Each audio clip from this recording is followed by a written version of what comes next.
everyone, welcome back to yet another day of Mission 100%। देखो, एक एक दिन करके हम अपनी पार्टनरशिप को कंप्लीट करते चल रहे हैं और सिर्फ अकाउंट्स की पार्टनरशिप नहीं, तुम्हारी और मेरी पार्टनरशिप मिलके हम शानदार धुआंधार जबरदस्त एग्जाम देने वाले हैं अपने बोर्ड का। एक ही चीज तुम्हें याद रखनी है कि जो टॉपिक जिस दिन होता चले उसको उसी दिन प्रैक्टिस करके खत्म करो, और कोई भी डाउट हो तो इस वीडियो के डिस्क्रिप्शन में उसमें कमेंट्स में ही तुम उसको लिख देना। ऑल्सो कोई भी बच्चे को इंपॉर्टेंट क्वेश्चंस चाहिए या समरीज चाहिए तो नीचे डिस्क्रिप्शन में लिंक है, फॉर्म है, उसको भरना and your work will be sorted. मिलके करते हैं मिशन 100। चलिए, स्टॉक 80,000 की बुक वैल्यू का था, लिखने हैं सबको क्वेश्चंस भाई, ताकि आप प्रोसेस कर सकें, सोच सकें, राइट। स्टॉक 80,000 की बुक वैल्यू का था। ए टुक 50% stock, A took 50% stock at a discount of 20%, remaining sold at a profit of 30%। तो आप 80,000 के दो पार्ट्स करिए, 50% दैट इज़ 40,000 एंड दूसरा 50%। तो ये जो 40% है, 50% है, उसको 20% डिस्काउंट पे पार्टनर ने लिया है, माने 8,000 लेस पे लिया है, माने कितनी है एग्रीड प्राइस। तो जर्नल एंट्री क्या होगी, partners capital account debit 32 to realisation. सीधा है, सरल है, बोलिए हाँ या ना। धीरे धीरे बनेगा, पेशेंस। रिमेनिंग वो sold at a profit of 30%। 40,000 का 30% कितना होगा, 12,000। तो वो कितने पे बिका, 52। तो उसकी जर्नल एंट्री क्या होगी, cash account debit to realisation. बोलिए हाँ या ना, लिख लीजिए फटाफट। जर्नल एंट्रीज का बड़ा ट्रेंड चल रहा है आजकल, रियलाइजेशन में भी जर्नल एंट्री आ रही है rather than account.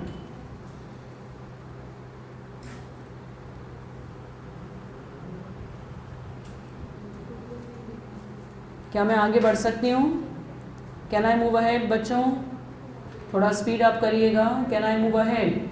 Next, hello, can I move ahead? 22, एक एसेट है जिसकी बुक वैल्यू है 51,000। They realise at a loss of 2% of net collection.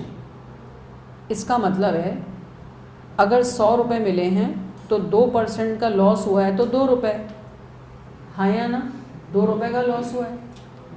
तो एसेट है 51,000 book value, they realise at a loss of 2% of net collection. तो अब आपको कैसे निकालना रहेगा वो आप दिमाग लगाओ, खुद दिमाग लगाओ, लैंग्वेज से। टिपिकल है ये लैंग्वेज।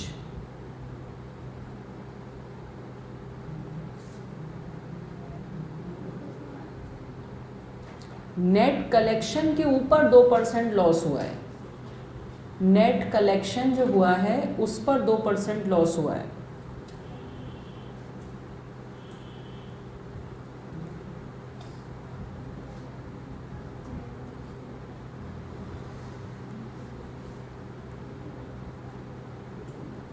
नेट कलेक्शन का मतलब है खर्चे वगैरह जो काटने पड़ते हैं ना, एजेंट के, कमीशन के, हैंडलिंग चार्जेस, वैल्यूएशन चार्जेस, वो सारे खर्चे देख दाख के 2% का लॉस बैठा हमको ऑफ नेट कलेक्शन। तो जब ऐसी लैंग्वेज लिखी हुई आए, इसका मतलब 51,000 डिवाइड बाय 102 क्यों करा है, क्योंकि वो 100 है और 100 कोई चीज़ 102 है और उसकी मिली हमें 100 है, 2% का लॉस दे गई। कैसे समझाऊँ मैं, वर्ड्स ढूंढ रही हूँ तुम्हें समझाने के। नेट कलेक्शन का मतलब होता है अगर कोई प्रॉपर्टी है 1 लाख की, 10,000 रुपये कमीशन और खर्चे वगैरह काट के 90,000 मिले, तो इसको कहते हैं 10% का लॉस हो गया आपका ऑन बुक वैल्यू। पर उन्होंने बुक वैल्यू पे नहीं दिया, उन्होंने लॉस किस पे दिया, नेट कलेक्शन पर। तो इसका मतलब है कि वो जो फिगर आपको मिला है वो 102% है और उसमें से आपको मिला 100% है। मैं ही नहीं एक्सप्लेन कर पा रही हूँ, एक्चुअली शब्द नहीं मिल रहा है मुझे, मैं कैसे एक्सप्लेन करूँ। ऐसा मान लो कि 51,000 इज़ 102% और हमको मिला है उसका 100%। तो 2% हमें नहीं मिला है।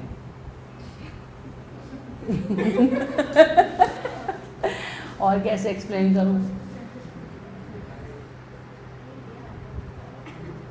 रुको, ऐसे सोचते हैं, अगर मैं तुमसे कहूं कि 50,000 की चीज़ है book value, it was realised या फिर it was sold at a loss of 2%, तो इसका मतलब है कि ये जो बुक वैल्यू है ना, इसके ऊपर 2% लॉस हुआ है। तो तुम इसका 98% निकालते और वो रियलाइज़ हो जाता, बट ये भाषा नहीं लिखी है। पहले इतनी तो सुन लो ताकि इसमें और उसमें डिफरेंस समझ में आए। अगर क्वेश्चन में लिखा होता कि 50,000 हमारी बुक वैल्यू है, it was sold at a loss of 2%, इसका मतलब इस फिगर का 98% हमको कैश मिला है और 2% हमारा लॉस है। ये तो सिंपल बात होती। अब लिखा है दैट जो भी एसेट है was sold at 2% loss on realisation. इस लाइन का मतलब है कि उसका जो नेट वैल्यू मिली है ना, उसका 2% हमारा लॉस है।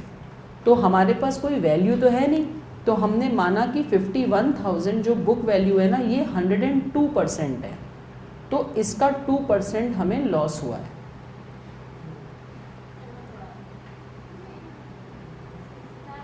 लिख लो यार तुम, अभी उसमें दिमाग मत लगाओ, इतने डिस्कस करेंगे तो याद ही हो जाएगा लॉजिक की जगह। मैं याद नहीं कराना चाह रही।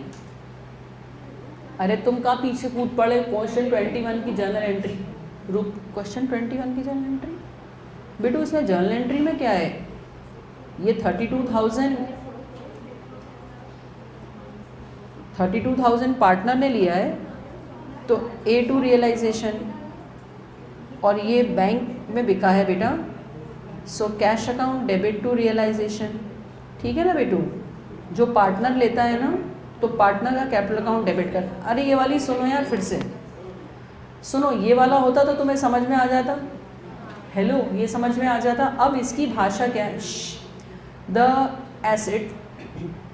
Asset was sold on 2% loss of net realisation. अब कितना रियलाइजेशन हुआ ये हमारे पास वैल्यू नहीं है, तो हम बुक वैल्यू को ही मान लेते हैं कि अगर ये 102% है तो 2% कितना होगा, वो हमारा लॉस है।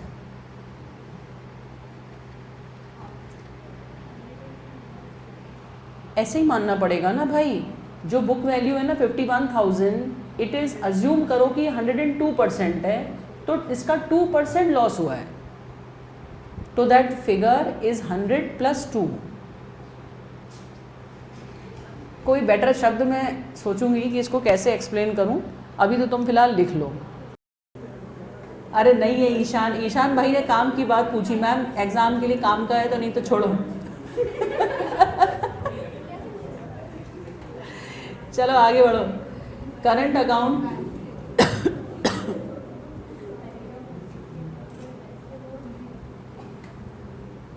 Current account of A 10,000 and B existing in balance sheet. अरे तो आगे क्या, क्वेश्चन ही इनकम्प्लीट है। एक सेकंड बच्चे, एक सेकंड होल्ड करना।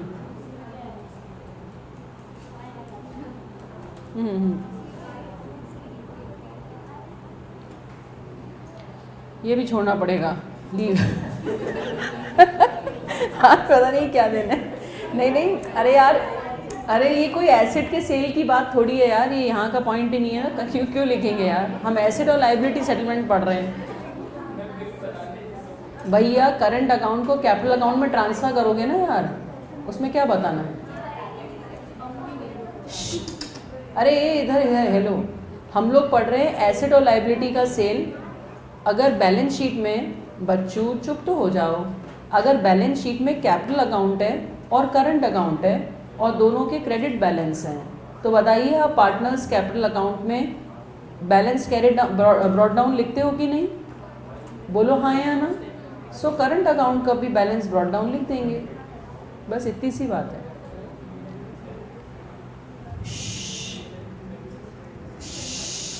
इधर बैलेंस शीट में कैपिटल अकाउंट होता है, कहाँ जाता है? पार्टनर्स कैपिटल अकाउंट के ओपनिंग बैलेंस के रूप में। तो वो कह रहे हैं कि कैपिटल अकाउंट के अलावा हमारे पास करंट अकाउंट भी एग्जिस्ट कर रहा है। तो करंट अकाउंट भी कहाँ जाएगा? पार्टनर्स कैपिटल अकाउंट के क्रेडिट साइड में, क्योंकि अब हम सब कुछ ख़त्म कर रहे हैं। नॉर्मली करंट अकाउंट अलग बनता है, कैपिटल अलग बनता है, बट अब हम बिजनेस ही बंद कर रहे हैं, तो करंट अकाउंट को भी कैपिटल में ले जाके अब हम सब अकाउंट्स क्लोज कर रहे हैं। बस इतनी सी बात है। तो उसमें कुछ ये एसेट एंड लाइबिलिटी की सेल नहीं है ना, तो इसमें तुम एक थ्योरी लिख लो, लीव मत करो, थ्योरी लिख लो, we will transfer it to capital account. Current account we will transfer it to capital account, क्योंकि we have to close it.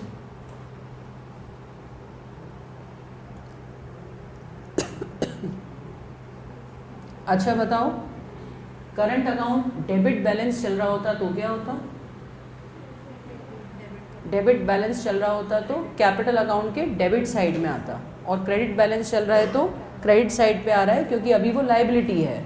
अगर वो डेबिट चल रहा होता तो हमें पार्टनर से लेना है, तब वो एसेट होता। यहाँ पर तुम लिख सकते हो डेबिट होता तो पार्टनर्स कैपिटल अकाउंट में डेबिट साइड पोस्ट करते। ऐसा क्यों करते? क्योंकि ये पार्टनर को से वसूल करना है हमें। अब ये 23 तक तुमने एंट्रीज कर ली। कहाँ तक? 23। अब 2 मिनट होल्ड करना। इस पूरी स्टोरी में तुम्हें अभी समझ में क्या आया? हम कौन सा अकाउंट बनाना चाह रहे हैं? Realisation account. तो हमने ये जो एंट्रीज करी है ना बेटा, ये एंट्री में से पूरी 30 एंट्री में से कोई एक आध एग्ज़ाम में आएगी, वो भी 20 साल के टिपिकल क्वेश्चंस का ये कलेक्शन है। तो इसको देख के तुम घबराओ मत कि सारे ही इतने डिफ़िकल्ट आते हैं। इससे एकदम सिंपल आते हैं, बट हम लोग टफ एंट्रीज एक साथ कर रहे हैं। तो हमने अभी तक 23 एंट्रीज तक कर ली हैं। अब 23 से लेके 30 तक वाली ना सारी एंट्री टिपिकल हैं। तुम्हारे मन में डर ना बैठ जाए, तो मुझे ऐसा लगता है मैं तुम्हें पहले रियलाइजेशन अकाउंट करा देती हूँ, और फिर ये लास्ट लैग वाली एंट्री रियलाइजेशन के बाद कराती हूँ। तो तुम एक पन्ना छोड़ो, आई थिंक 1 साइड, मतलब 1 फुल पेज ऑफ 2 साइड्स तुम छोड़ो, क्योंकि ये सारी लोन अकाउंट वगैरह की एंट्रीज हैं। पहले रियलाइजेशन सीख लो। एक पेज छोड़ दो। आई विल अनुभूति सून।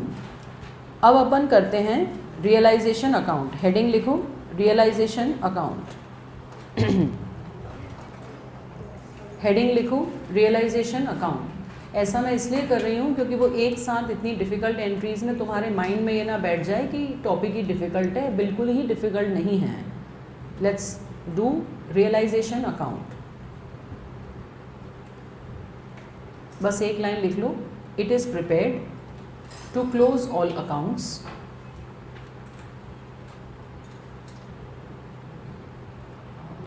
it is prepared to close all accounts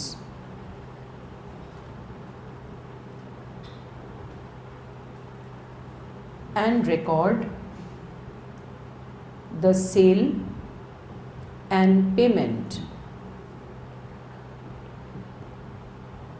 of asset and liability। कितना में बिका और कितने पैसे लाइबिलिटी को देने पड़े, उसको रिकॉर्ड करने के लिए रियलाइजेशन अकाउंट बनता है। अब इसका फॉर्मेट बना लो। रियलाइजेशन अकाउंट का फॉर्मेट बना लो। मैं तुम्हें फॉर्मेट एंट्री से सिखाती हूँ, तो तुम्हें सरल पड़ेगा। I will show it to you through entries, तो तुमको सरल पड़ेगा। स्क्रीन पे देखो, all of you pay attention. Realisation account का फॉर्मेट बहुत ही सिंपल है। अभी तक हमने जितनी जर्नल एंट्रीज सीखी, अब उनके बेसिस पे हम अकाउंट बनाएंगे। सबसे पहले बताओ, सारे एसेट को क्लोज करने की जर्नल एंट्री क्या थी? Realisation account debit to asset. तो ये एंट्री रियलाइजेशन अकाउंट में कहाँ लिखेंगे? To asset. ठीक है, लिख लो इसको।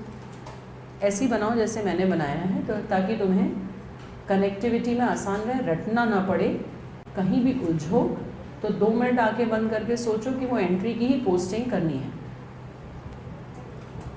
रियलाइजेशन टू एसेट तुम्हारा फर्स्ट पॉइंट था, तो वो तुमने सारे एसेट्स को बुक वैल्यू पर पोस्ट कर दिया। ओके, सारे एसेट्स को बुक वैल्यू पे पोस्ट कर दिया। बताओ बेटू कौन सा एसेट नहीं जाएगा एक्सेप्ट कैश, बैंक और फिक्टिशियस एसेट। याद है ना ये बात?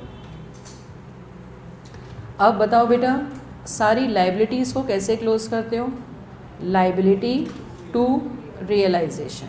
तो बताओ वो इसमें कैसे जाएगा? By liability. बताओ बेटू कौन सी लाइबिलिटी जाती हैं? बुक वैल्यू पर एक्सटर्नल लाइबिलिटी। बताओ बेटू एक्सटर्नल में कौन कौन नहीं आता? कैपिटल नहीं आता, करंट अकाउंट नहीं आता, रिजर्व्स नहीं आते, बट प्रोविज़न एक्सटर्नल मान के पोस्ट किए जाते हैं। अगर किसी एसेट के साथ बेटा कोई प्रोविज़न लिंक्ड है जैसे बैड डेट, तो ग्रॉस वैल्यू है 10,000 एसेट की और बैड डेट प्रोविज़न है 500, तो 9,500 तो कैसे लिखेंगे? 10 इधर 500 इधर, एसेट उधर प्रोविज़न इधर। यहाँ तक आई बात समझ?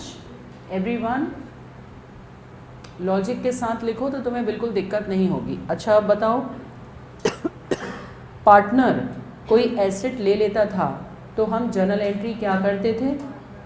Partners capital account debit to realisation for asset take over. तो बताओ ये यहाँ इस अकाउंट में कैसे जाएगा? By partners capital. किस वैल्यू पे जाएगा बेटा? Agreed value. अच्छा अब बताओ एसेट बिकता था तो हम एंट्री क्या करते हैं? Cash to realisation at the selling price. तो बताओ बेटू यहाँ क्या आएगा? By cash. सो इसका मतलब बेटू एक तरह से ये एक प्रॉफिट एंड लॉस अकाउंट ही तो है कि आपको अगर एसेट बेच के पैसे मिल रहे हैं तो वो यहाँ क्रेडिट साइड पे आ रहे हैं। बोलो हाँ या ना? अब बताओ बेटा लाइबिलिटी पे करते थे तो एंट्री क्या करते थे? Realisation to cash at the decided value, जितना तुम्हें पे करना पड़ा। तो बताओ यहाँ पे क्या लिखूँ? To cash. एक तरह से नुकसान हो रहा है इसलिए ऐसे मान लो। और अच्छा बताओ अगर हमारी रियलाइजेशन में कोई खर्चे होते एक्सपेंसेस, तो हम उसकी क्या एंट्री करते? Realisation to cash for any expenses. तो वो यहाँ कहाँ आता? To cash. तो ये हमारे डेबिट साइड पे सब नुकसान वाली चीज़ें आ गई। तो ये ऊपर ट्रांसफ़र वाली एंट्रीज़ हुई, फिर जो पैसे आए तो इधर और गए तो उधर। अब अपन इसकी बैलेंसिंग कर लेंगे। बताओ बच्चों बैलेंसिंग किसी भी अकाउंट की कैसे होती है? क्रेडिट में से डेबिट माइनस कर दो, या तो डेबिट बड़ा होगा तो इधर बैलेंस आ जाएगा, क्रेडिट बड़ा है तो उधर बैलेंस आ जाएगा। बैलेंस कहलाएगा प्रॉफिट या लॉस, और वो किसके हाथ पे जाएगा? पार्टनर्स। तो अगर क्रेडिट साइड बिगर है तो टू पार्टनर्स कैपिटल अकाउंट में नेट प्रॉफिट चला जाएगा, बैलेंसिंग फिगर जो कि होगा। और अगर डेबिट साइड बड़ा है तो उस तरफ आ जाएगा लॉस। ये हो गया बेसिक ढांचा। पहले तुम इतने को समझ लो, रटना मत, लॉजिकली समझना, क्योंकि तुमने एंट्री अच्छी समझी, काफ़ी अच्छी समझी। बस एंड में जाके वो मेरी गलती एक डिफ़िकल्ट वाली बीच में डाल दी, उसको डालना नहीं था ताकि तुम घबराते नहीं। लास्ट में करना था उससे मुझे डिस्कस तो बस ये एंट्री का से ही रियलाइजेशन अकाउंट बन गया। अब अपन डायरेक्ट रियलाइजेशन समझ लो थोड़ा।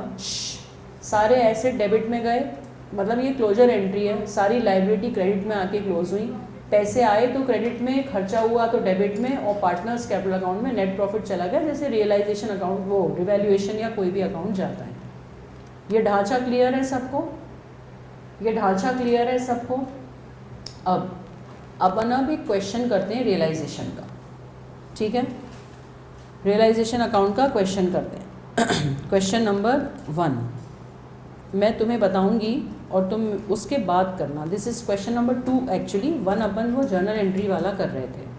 सब एकदम सीधे बैठ जाओ, एकदम सरल है, बस चुपचाप सुनते जाना। ABC, ये फुल लेंथ क्वेश्चन चालू यहाँ से। ABC are partner sharing in the ratio 2:2:1 और 31 मार्च की बैलेंस शीट। यहाँ पर क्या क्या मिला इस लाइन को पढ़ के? रेशियो क्या काम आ रहा है? रियलाइजेशन के प्रॉफिट से। आगे balance sheet, cash at bank, क्या ये रियलाइजेशन में जाएगा? नहीं। डेटर्स 1,90,000 प्रोविजन 5, क्या ये रियलाइजेशन में आ जाएगा? किस किस वैल्यू पे? डेबिट, रियलाइजेशन के डेबिट साइड पर 195, क्रेडिट साइड पे प्रोविजन, ये कहीं नहीं जाएगा। स्टॉक कहाँ जाएगा? डेबिट पे। फिक्स एसेट डेबिट पे। जो हमने यहाँ पर सीखा कहाँ गया? अभी दिखाया था तुम्हें मैंने, ठीक है। अब उसके बाद आगे कैपिटल अकाउंट्स कहाँ जाएंगे? ABC के पार्टनर्स कैपिटल अकाउंट के क्रेडिट साइड पे, क्योंकि तीनों क्रेडिट आइटम है। क्रेडिटर कहाँ जाएंगे? रियलाइजेशन के क्रेडिट साइड पे। ओके, अब अपन इनको पहले पोस्ट करते हैं, तुम्हारे सामने पोस्ट करने हैं। 2 डेटर्स, पहले तो मैं यहाँ में लिखूँगी 2 सन्ड्री एसेट। डेटर बोलो वैल्यू कितनी है? 1,95,000। Stock 3 lakh. Fix asset 7,10,000। Total कितना हो रहा है? 12 लाख। ठीक है। अब क्रेडिटर बस 2 लाख का इधर पोस्ट कर दिया बाय क्रेडिटर। 2 लाख, 12 लाख ही आ रहा है ना? अच्छा सॉरी, प्रोविजन उधर है ना। ओके, बताना कितना फिगर आ रहा है? बोलो कितना आ रहा है? 1195 आ रहा होगा, और क्या? अरे टोटल 15 लाख है और मैंने सिर्फ कैश छोड़ा है, हाँ ना? 12,500 आ रहा होगा, यस, या वो आ रहा होगा 12,05,000। अब क्रेडिटर कितने के हैं? 2 लाख। तो ये हम, और प्रोविज़न, क्योंकि हमने प्रोविज़न अलग से लिखा है 5,000। तो बताओ यहाँ की पोस्टिंग कितने लोगों को समझ आ गई? पोस्टिंग समझ में आ गई सबको? Sure everyone? पोस्टिंग समझ में आ गई? आगे बढ़ते हैं। On the above date they dissolve the firm and the following amounts were realise. Fix asset से 6,75,000 मिले। हम यहाँ गए, हमने लिखा बाय कैश, एक साथ सारे लिख देंगे। फिक्स एसेट बताओ कितने रुपए मिले? 6,75,000। स्टॉक 3,39,000। डेटर्स 1,35,000। टू कैश कितना पेमेंट क्रेडिटर्स को किया? 1,85,000। और एक्सपेंसेस ऑफ रियलाइजेशन 19,000। ये यहाँ लिख दिया और ये यहाँ लिख दिया। अब जस्ट टेल मी, कोई एसेट बचा है क्या जिसके पैसे नहीं आए? कितने एसेट थे? डेटर, स्टॉक और एसेट, तीनों के पैसे आ गए। क्रेडिटर कितने का था? 2 लाख, उसको 185 पे कर दिया। प्रोविज़न का कुछ नहीं करना होता और एक्सपेंस लिख दिया। अब बस हम इसकी बैलेंसिंग कर लेंगे। बताओ क्रेडिट साइड पे कितना आया?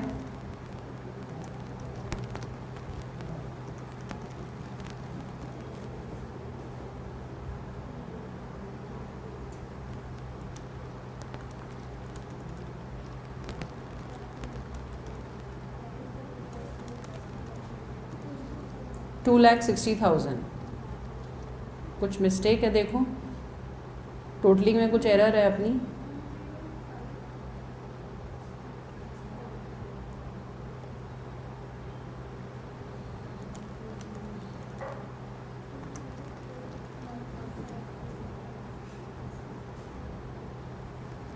एक मिनट पेशेंस रखो।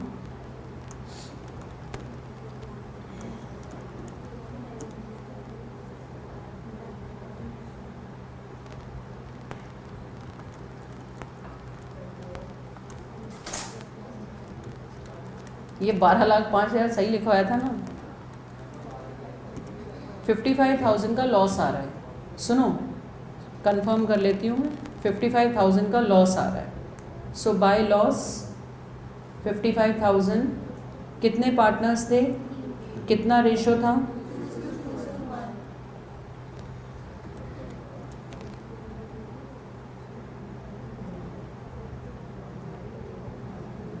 ये हो गया रियलाइजेशन अकाउंट। रियलाइजेशन अकाउंट इधर देखो, बताओ सबसे पहले तो मैं समझ में आया, लाइबिलिटीज राइट साइड पे आ गई, बोलो हाँ या ना। एसेट डेबिट साइड पे आ गए, बोलो हाँ या ना।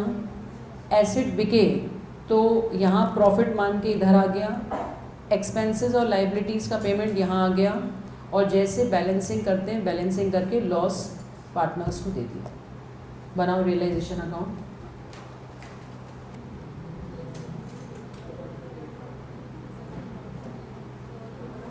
बच्चों आगे बढ़ने दो,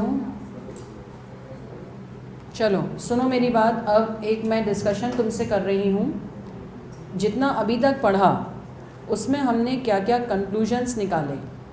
अगर ये मेरी बैलेंस शीट है तो तुम्हें मुझे उसके आइटम्स के बारे में बताना है।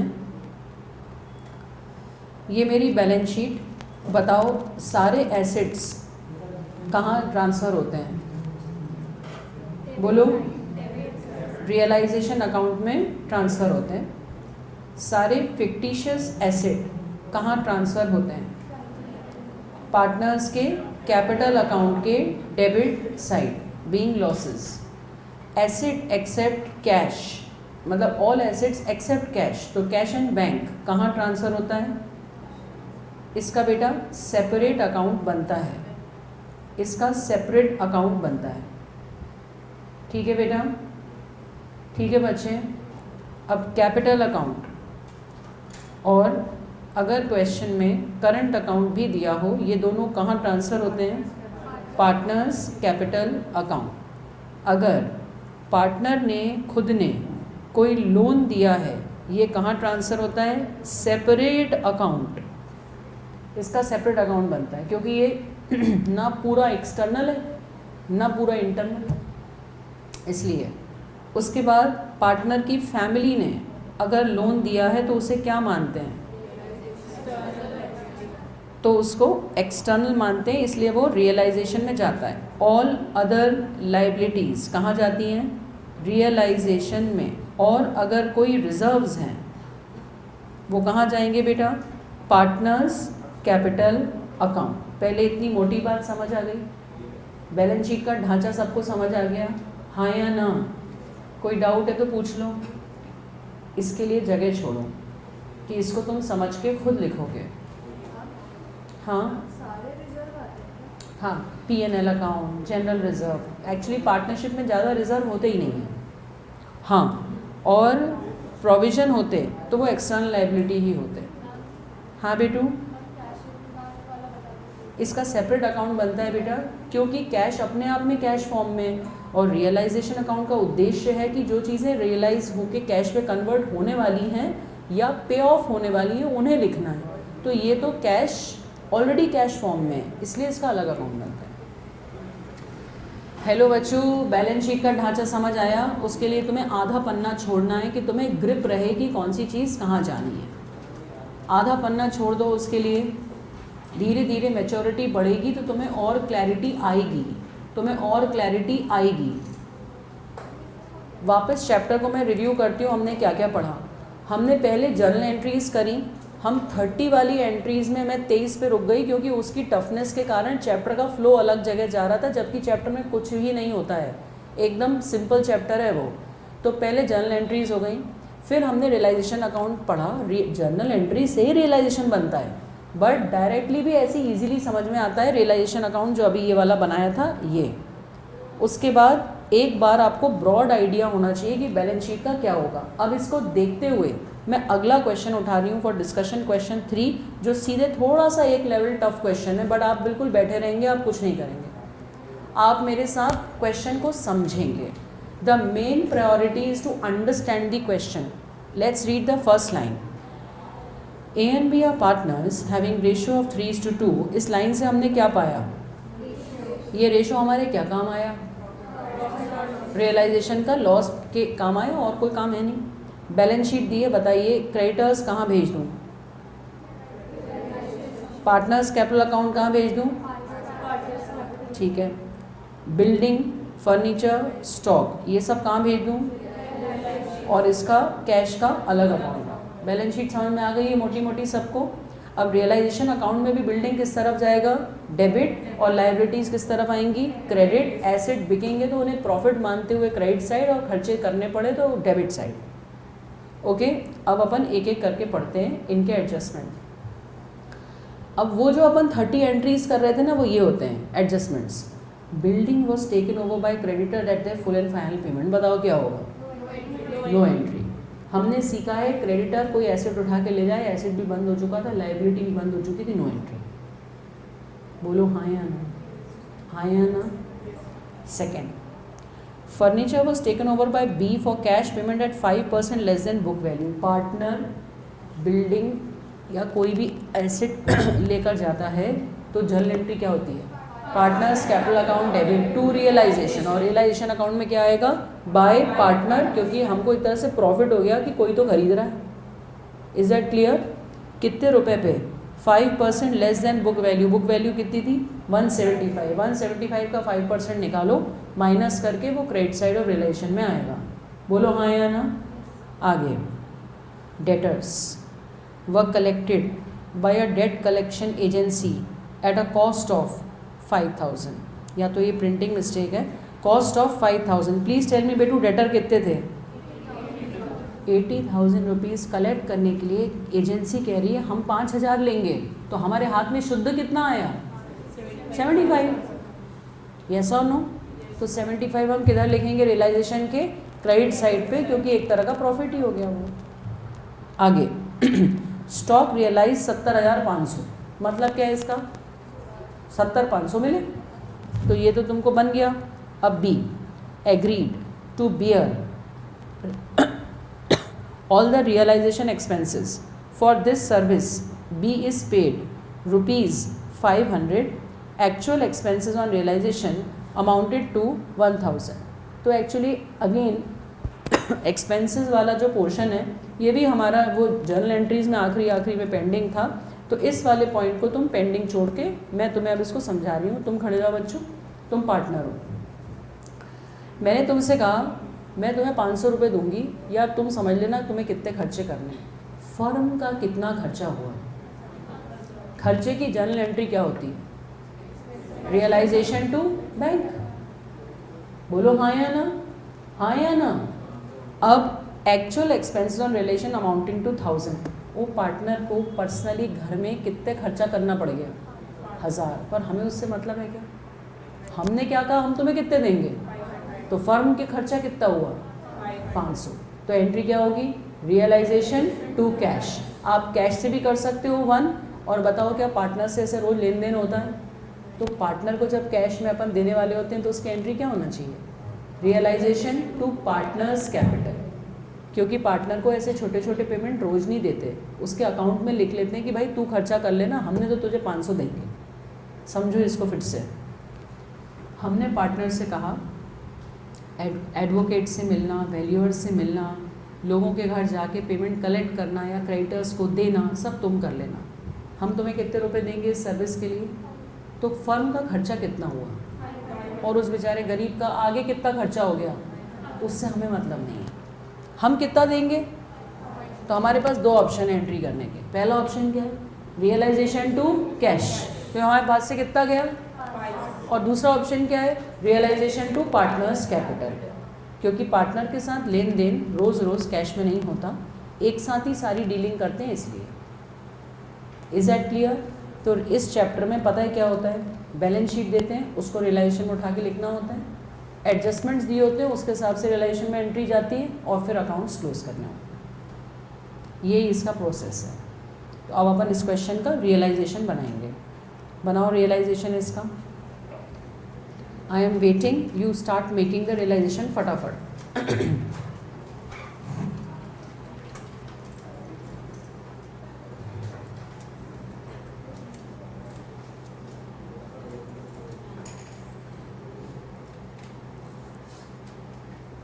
फटाफट रियलाइजेशन बनाओ बेटा। डेबिट साइड पे लिखो बिल्डिंग, फर्नीचर, सन्ड्री, डेटर्स और स्टॉक, और रियलाइजेशन के क्रेडिट साइड पे लिखो क्रेडिटर्स। पन्ना बीच में से फोल्ड कर लिया करो ताकि अपने अकाउंट्स खूबसूरत दिखें, डेबिट क्रेडिट बराबर दिखे।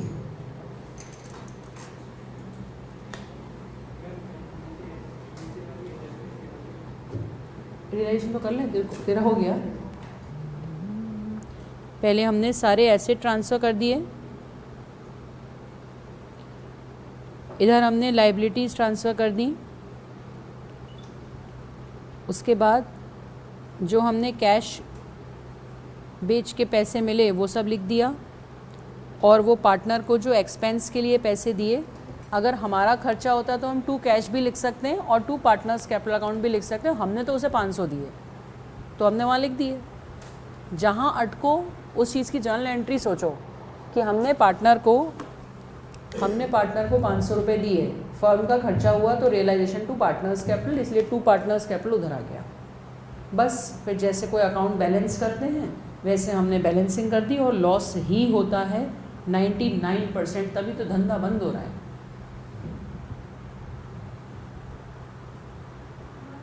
हाँ बेटा, डाउट्स पूछो। नहीं, एक्चुअली एक हाँ, अच्छा क्वेश्चन तुमने रेज़ किया। कुछ लिखा हुआ होगा जो लाइन इसमें मिसिंग है यहाँ से, कि क्रेडिटर्स कहाँ लिखा है क्रेडिटर का payment? Sorry, building was taken over bye creditor. कहाँ, किसने पूछा डाउट? क्रेडिटर ने बिल्डिंग ले ली तो आप पेमेंट क्यों करेंगे? और उसने ये क्वेश्चन पूछा है कि मैम अगर क्रेडिटर के बारे में कुछ नहीं लिखा होता तो क्या खा जाते उसका पैसा? नहीं, देना पड़ता बुक वैल्यू पे। ये ऊपर लिख लेना कि इट इज़ अज्यूम्ड कि अगर क्रेडिटर के बारे में कुछ नहीं लिखा तो उसको पेमेंट देंगे, बट पहली लाइन में लिखा है कि क्रेडिटर को हमने बिल्डिंग दे दी तो क्रेडिटर ख़त्म हो गया। तो इसमें ऐसा होता है कि क्रेडिटर के बारे में साइलेंट होता क्वेश्चन तो आपको पेमेंट करना पड़ता है। ये बात आपको लिखनी चाहिए, नोट करनी चाहिए, ये सीखने वाली बात है, मतलब कॉन्सेप्ट बात है ये। If nothing is mentioned, if nothing is mentioned about liabilities, we have to pay them at book value. और ऐसा ही if nothing is mentioned about asset, तो क्या होता? इस क्वेश्चन में नहीं, generally if nothing is mentioned about asset तो accounts में कभी भी मन से आप ख्वाब में प्रॉफिट नहीं सोच सकते, तो आप सोचते कुछ नहीं मिला। If nothing is mention about asset, आप मान लो कुछ नहीं मिला, इग्नोर इट, बिका ही नहीं वो।